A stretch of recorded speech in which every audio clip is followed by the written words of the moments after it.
आम्हाला खूप छान वाटतंय, आम्हाला खूप आनंद झालाय. ते दोघेही आमच्या खूप क्लोज आहेत. त्याच्यामुळे ते आम्ही खूप enjoy दोघांचं करतोय. त्या दोघांचं पण वागणूक एवढं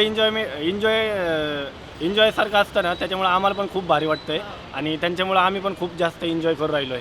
सागर भाऊंचा पण स्वभाव खूप छान आहे. ते खूप ते jolly मधीच जोक आहेत. मारतात आणि मधीच ते नाचतात नाही का, खूप भारी वाटतात ते. खूप मस्त वाटतं.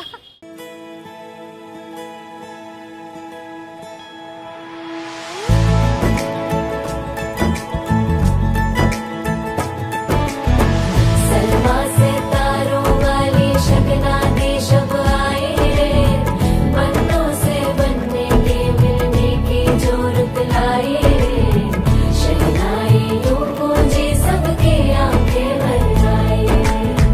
सलमा से तारों वाली शगना दे शब आए रे, बनों से बनने के मिलने की जोरत लाए रे, शहनाई यूं गूंजे सबके आंखें भर आए रे, शहनाई यूं गूंजे सबके आंखें भर आए।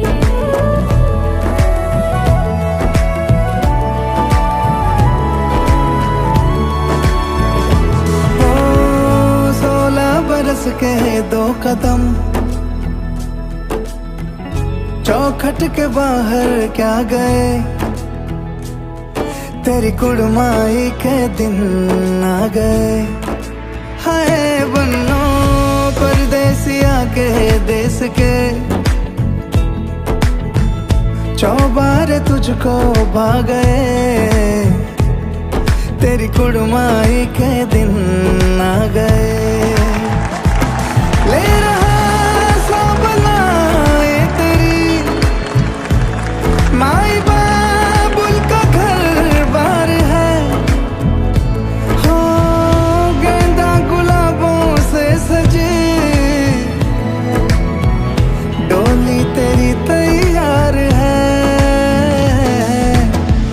झूलों के मौसम वो तेरे, हमसे रोके भी रोके ना गए, तेरी कुड़माई के दिन आ गए, नी तेरी कुड़माई के दिन